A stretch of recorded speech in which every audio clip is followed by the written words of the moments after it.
So your money is growing slower. Yeah, so I think from at that point, your money is definitely growing slow because remember, you can't compound it. Yeah, it's only on the interest portion. That with any investment that you do, and we'll talk a lot in this, we'll talk a lot on this channel with regards to investments, and again, what type of investment you need to do. But any investment that you do, doesn't matter if it's traditional finance, doesn't matter if it's alternative investment, unless you're trading the markets, etc. Different story. But any other long-term investments is all about the compounding growth. And we've heard it a lot. The eighth wonder of the world, Albert Einstein said, is compound interest. But that is truly is the case, because at the end of the day, if you're not compounding values, then you're defeating the purpose of the investment itself.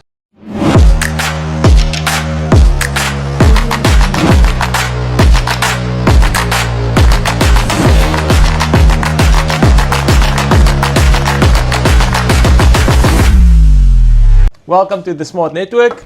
I hope you guys enjoyed our previous video, and today we're sitting here with Reino. Reino, welcome. How are you doing? Yeah, welcome. Very keen to share some knowledge and experience again today, and just to take our viewers through some nice applications with regards to what we do. Yeah, so I recently watched a video on social media, someone saying that the traditional finance is kind of dying and there's no place for it in today's society. Is that the case?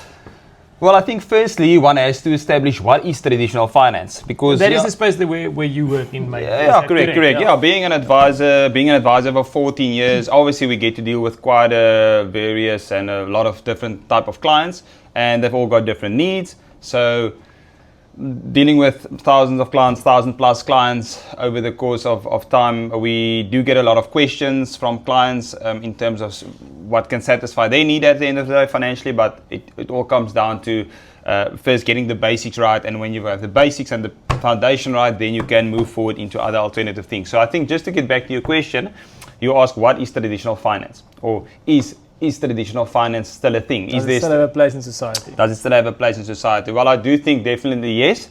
I know there's some viewers and some content creators out there that will probably disagree, but this is my take on it. I do think that from a traditional finance point of view, you do get your traditional type of financial products. And remember, a lot of these traditional financial products gives you a lot of tax benefits.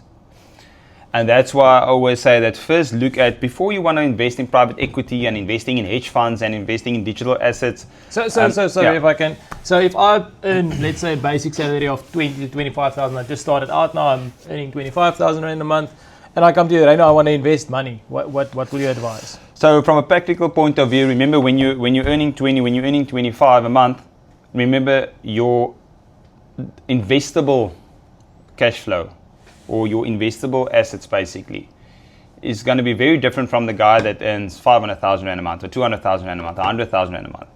So when you just break it down, you're going to have to think, okay, but let's get the basic things right first, because if you take that funds and you immediately want to go into your higher risk, more private equity, more hedge fund kind of space, remember there's also certain minimums that is required for investing. There's a minimum for investing offshore. There's a minimum for investing into certain hedge funds.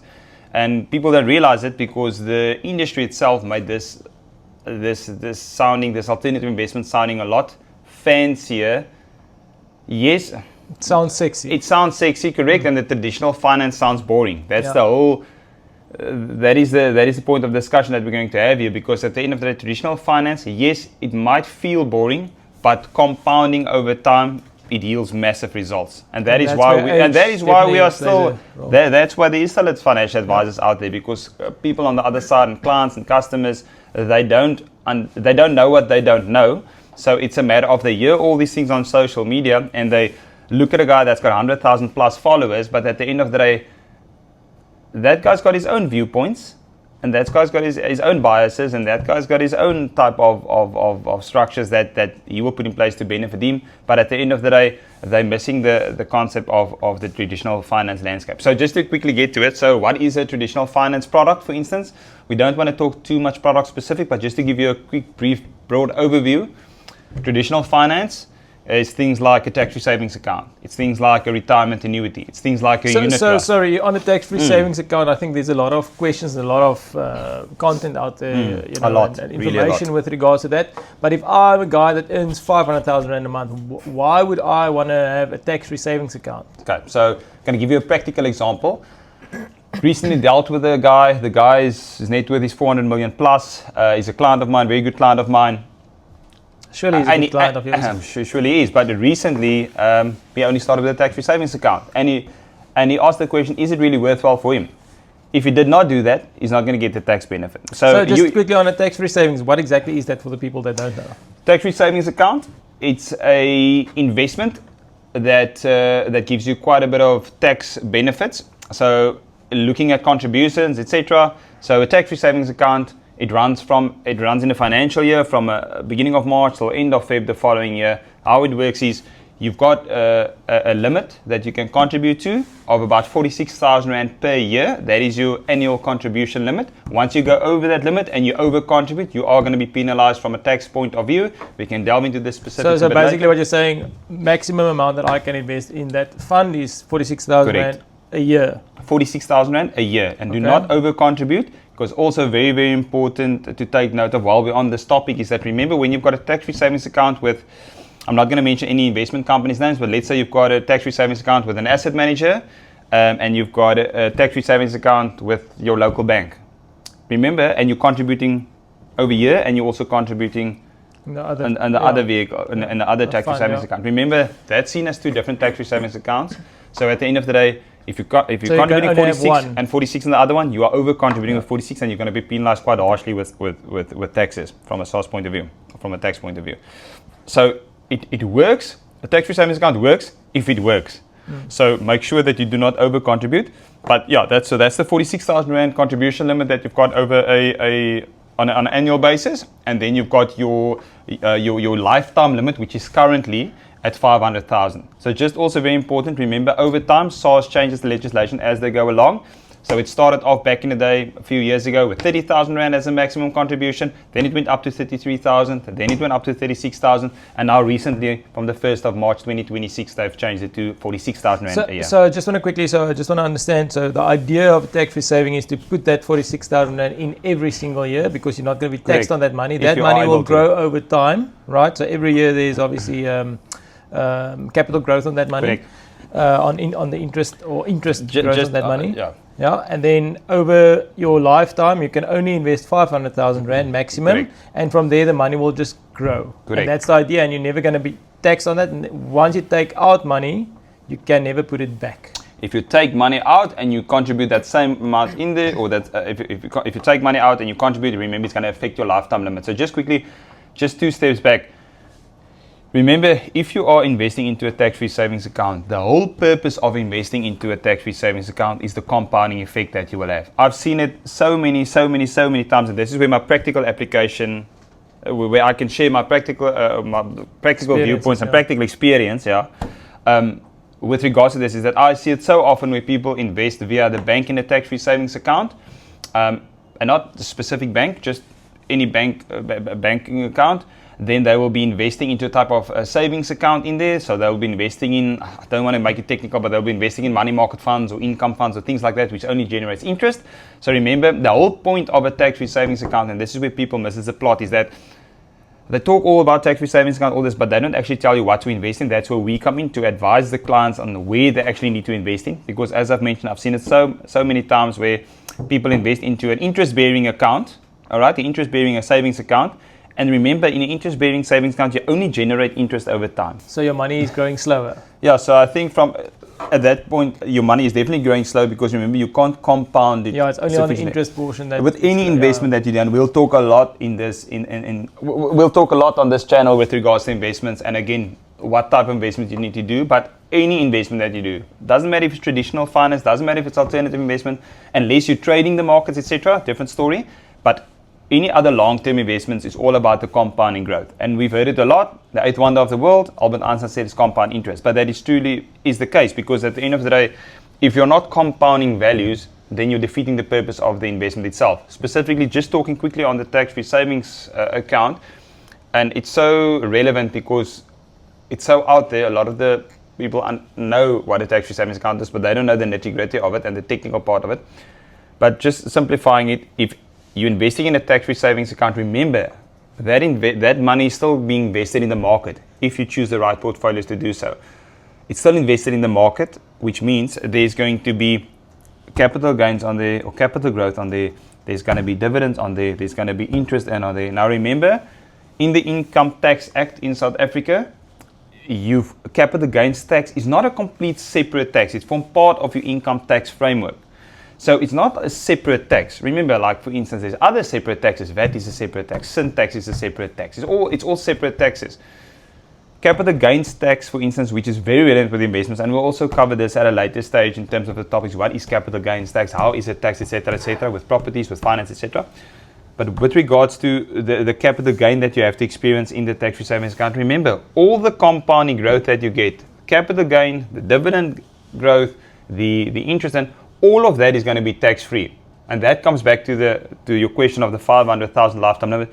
If you can run these contributions in the next, let's say, 11, 12 years to the 500,000 mark, okay?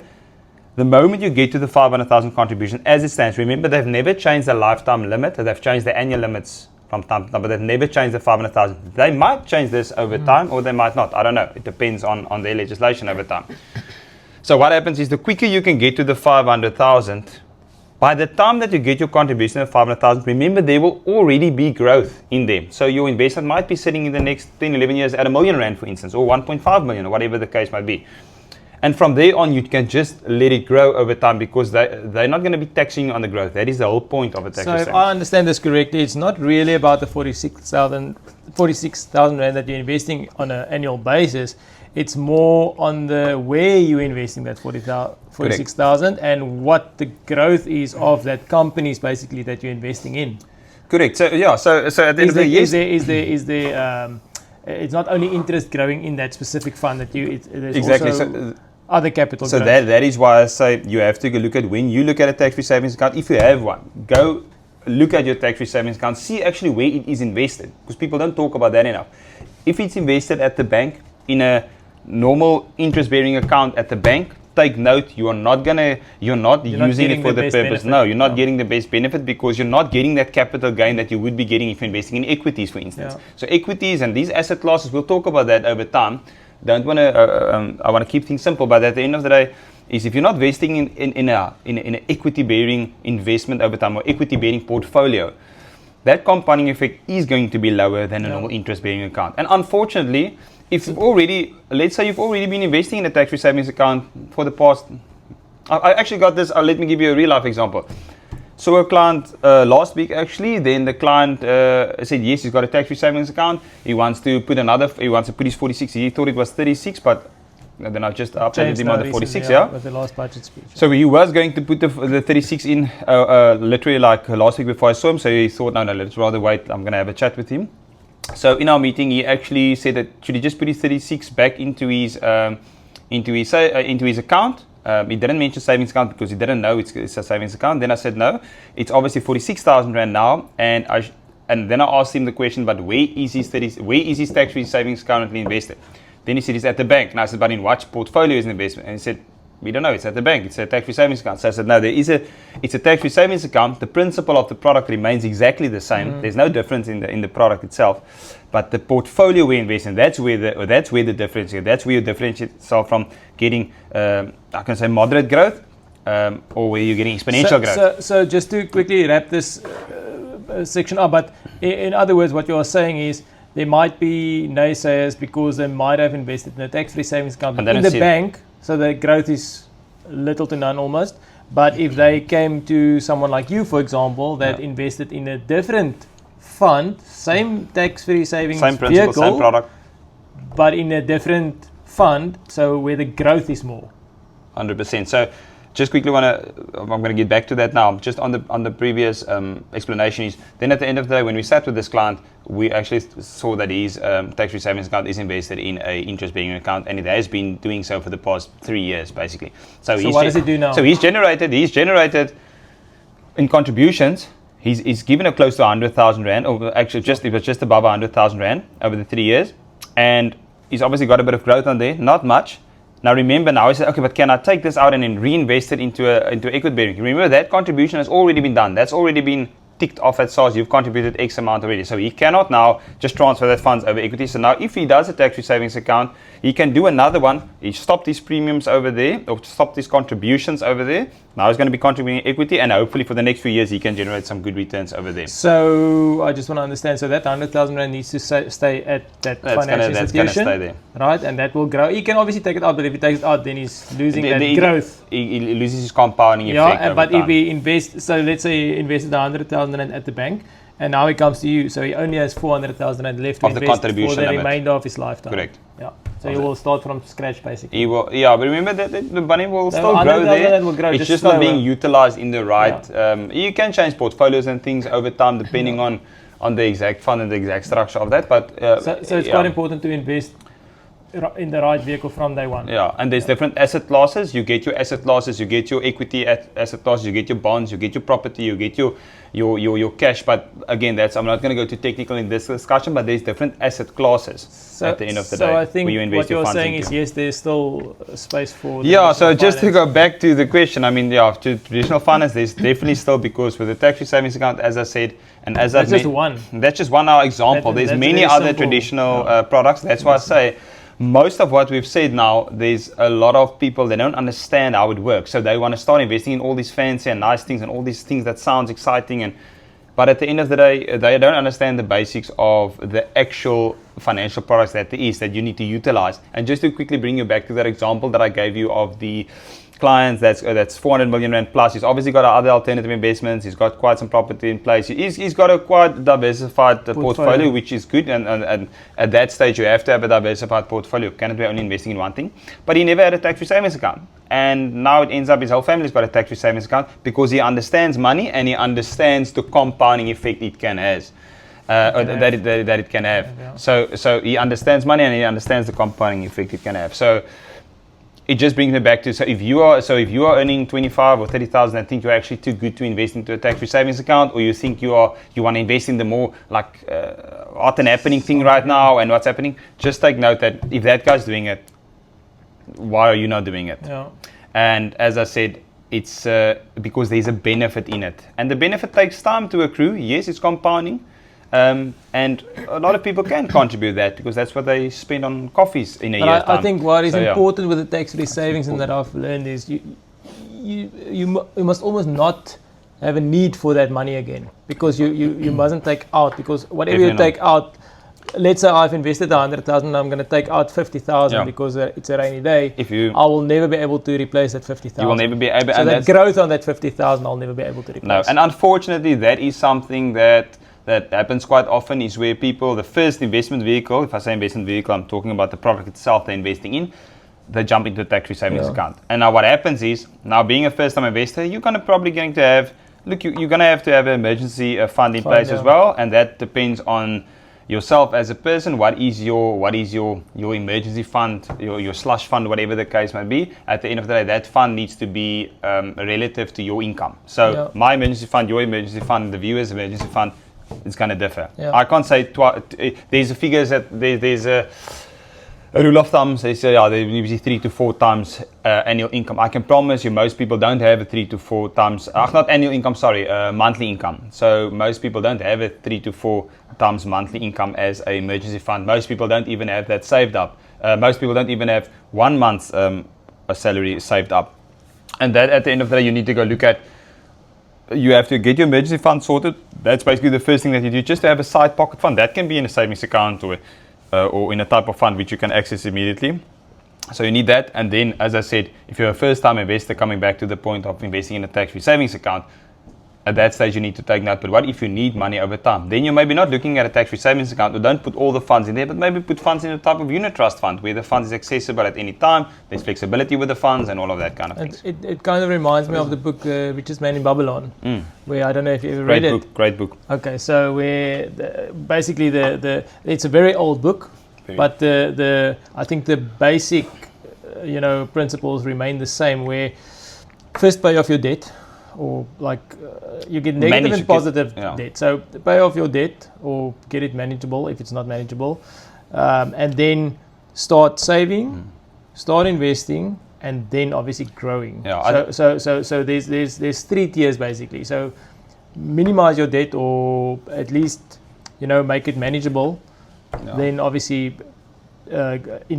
before you invest, you have to save. Yeah, you have to have money. And so saving and investing, it's two different things. It's two different things, and that's a very important topic. And I think that's also to bring under discussion, and then we can also go into a deeper dive and a more analytical viewpoint is where, just taking you back to the book, in that it's all about multiplying. They talk about multiply. It's all about multiplying your income. How do you multiply income? You can't just wait for your next income. You have to multiply it by investing or doing something with the income to multiply it. And what you've mentioned about debt, rightly so, at the end of the day, debt is not bad. You get bad debt and good debt. Correct. If it's manageable debt, it's good. If you're not manageable... So I just want to jump in there. So credit card debt, is that good or bad? I use my credit card for all purchases. I just make sure that it gets paid off within the time frame where it's interest free. So I've used my credit card for all purchases, and I've seen a lot of the clients who say, no, I don't want credit cards. I don't want any debt. Unfortunately, you also build up. Let me put it this: if you use it badly, unfortunately, you're going to build up a bad credit record. But remember, credit card is one of the best ways where you can increase your credit record and credit scoring.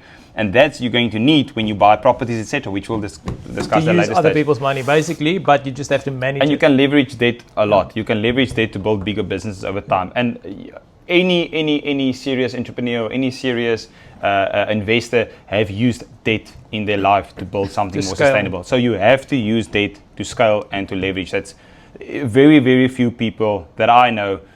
Very, very few people have actually used their own money to fund everything that they've got. You need to use debt to scale, and that is just the way. But on the other side, you also need cash.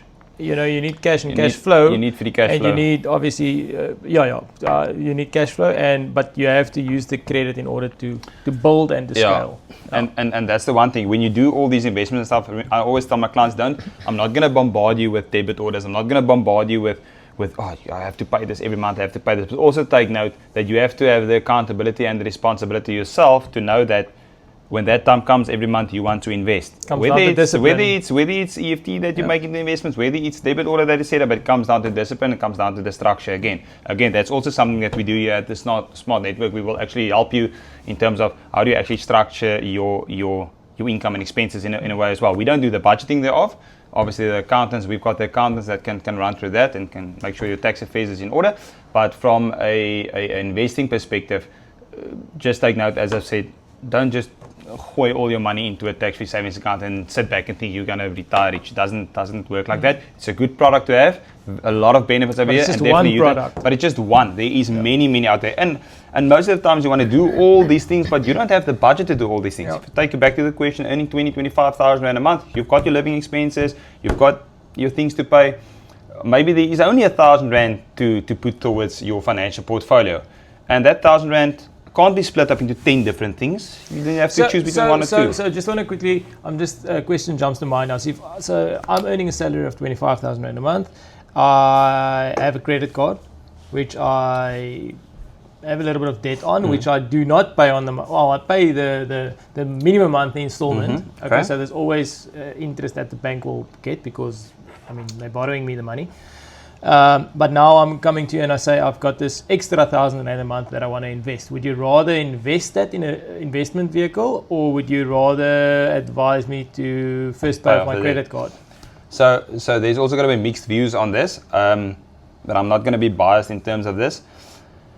I do get that question quite often from credit card clients. Meaning now credit card with the bank, credit card versus even investment. A clothing account with a retailer. Yeah.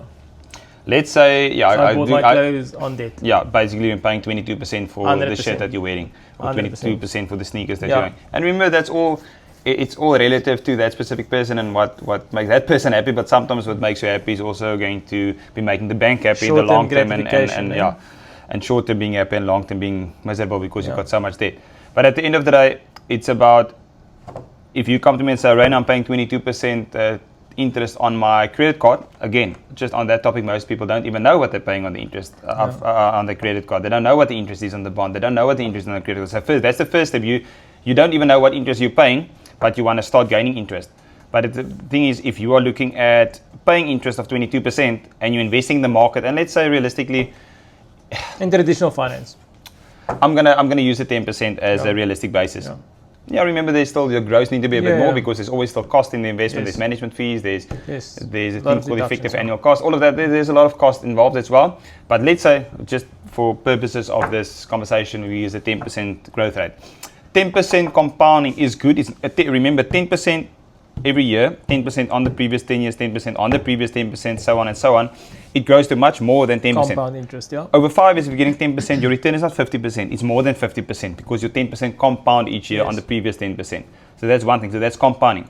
So say, but I get compounding growth. You do, but remember, if you're being taxed 22% on that, not taxed. If you can say it's tax. Yeah. If you're being charged 22% interest on the other side, that is also compounding. You're losing money. That is also actually effectively compounding. Yeah. Okay, so you're effectively losing because you are net 12% negative. Yeah. Per year, if we just do it in simple terms. Yeah. And we can run the numbers, and we can run the numbers in a 5 or 10 years and actually see where we are at and what the difference is and all of that if we really delve into it deeper. But that's the first part, is that, and I'm not saying if you have debt, do not invest at all. I'm just saying that if you have short-term debt, which is mostly expensive, retailers, overdrafts, credit cards, all of this, if you have short-term debt and it's not manageable, it is going to bite So you in the long manageable term. meaning you're not paying that entire short-term debt off on it. You're not paying every that month. that debt off each month, No. or maybe it comes to a situation where you've over-indebted yourself, meaning there's too much debt that you've taken on in a short space of time, and now suddenly a life event happens, and now you suddenly can't afford it. Remember, if we look at bonds and we look at property, and we're going to talk a lot about property on this channel as well, but when we look about investing into a property, you are going to get some stage of your life, you'll probably get a bond, or you'll probably use the bank's money. But remember, Just that's on all that- long term. It's on the cheaper, bond, it's cheaper. 10.5% currently prime. Yeah, prime maybe interest you rate. get prime minus. Versus the 22% on your Correct. short-term credit card. And debt. that's why So user, I'm and just putting it out there. For and the that's why viewers. also user, you'll maybe change your bond, if not to an access bond, then you can even invest into your bond at the end of the day, because whatever you're not paying, you are getting, Yeah. essentially. So if Yeah. you're not paying 22%, you are getting the 10%. So that's all. But again, it comes down to diversifying your investment, and that's what we'll uncover on this channel, to say, listen, if you're earning X, Y, Z, this is maybe what you need to look at. That is because for the average guy out there, and not only the average guy out there, for the high net worth individual as well, a lot of the times they're not invested accordingly to what they need to be invested in. And it's much easier said than done, of course. And I always say we can advise on all these different topics and we can give you the relevant advice, but we are not the guys paying the contributions at the end of the day. So you are on the other side of paying the contributions. So it basically comes down to making sure that whatever you are doing, that it's going to be affordable and sustainable for the long run. It doesn't help if Sustainability it's is not crucial. affordable, because if it's not affordable, I can guarantee you it's not going to be sustainable.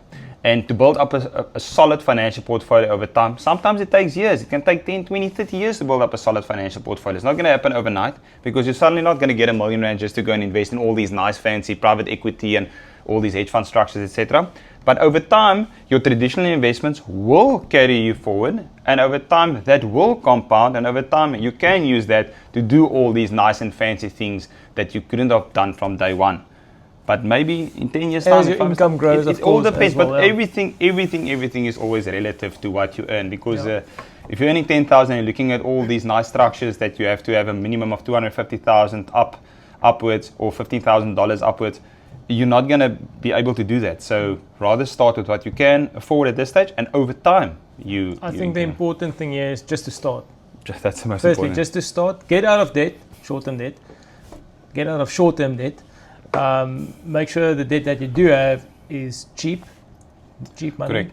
And that I think the two things that come up here is your ability to earn is quite crucial, and your age. Correct. If you're gonna come to me, for instance, I'm just looking from a practical point of view, and it's not only, it's to help you at the end of the day. If you come to me and says, listen, I've got 100,000, I want to invest this 100,000. I'm gonna and I look at your debt situation, or you maybe got a car that's financed, you're paying through the roof for that, you're paying high debts on other things, you've got all these accounts all over the place, you're just almost struggling to service your debt, but you've got 100,000 that you maybe inherited, or maybe you have 100,000 available.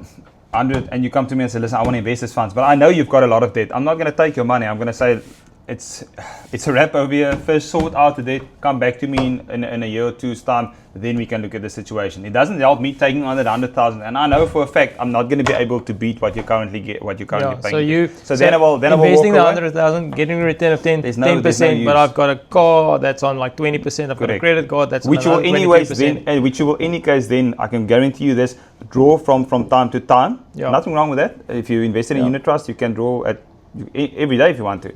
But remember, if this investment goes in, and that I think just quickly covering the point of, if you want to do that, for instance, remember that 100,000, you are asking me to invest the funds. If I'm investing the 100,000 Rand for you, It's for long term. it's for the longer term, because remember, then my job and my responsibility is to let this money grow. To manage In order the to funds. get that money Yeah. grow, I have to invest that Have into time. equity type structures. Equity type structures, it's volatile, and we can show you over time the market goes up, down, up, down, up, down, but the trend line is always going up over time. If you zoom out, it's always going to go up. So at the end of the day, so if you're investing 100,000 and I'm taking that responsibility to make this money grow for you, but tomorrow you say, oh, Reno, I actually need to make sure that my credit card is a bit in arrears here, or I actually need a 500 Rand extra or 1,000 Rand extra to pay this and that.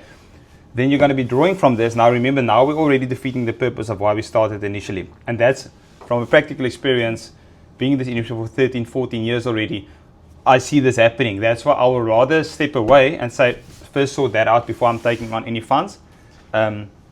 Because at the end of the day, you're going to be shooting yourself in the foot. And I'm not going to be able to give you that return. Most people, by the way, is not going to be, most companies, whether big or small or boutique or niche, they're not going to give you the relevant returns to make sure that you are getting enough here to pay your debt. Yeah. So at the end of the day, I would rather than say, take that 100,000, because I can't just let you go and don't know what to do with that. Take the 100,000, then you maybe just keep that in place or put that straight on the debt.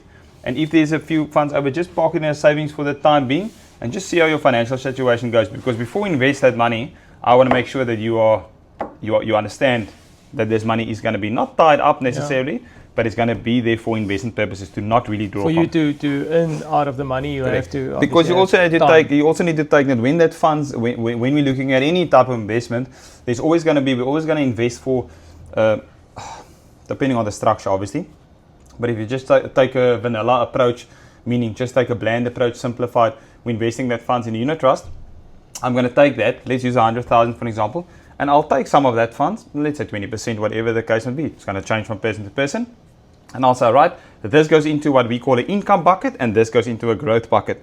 So we've got these two buckets now at the end of the day. So it's basically about, if you need money in the short term, take it from the income bucket. Income bucket meaning the investment is more stable, less volatile, stable growth. You'll get your returns. It's not going to shoot the lights out. You're not going to get double-digit returns, but it's a stable investment. On the other side of it, this is your growth bucket. This is where you're actually going to make your money over time. This is where you're going to get exponential growth.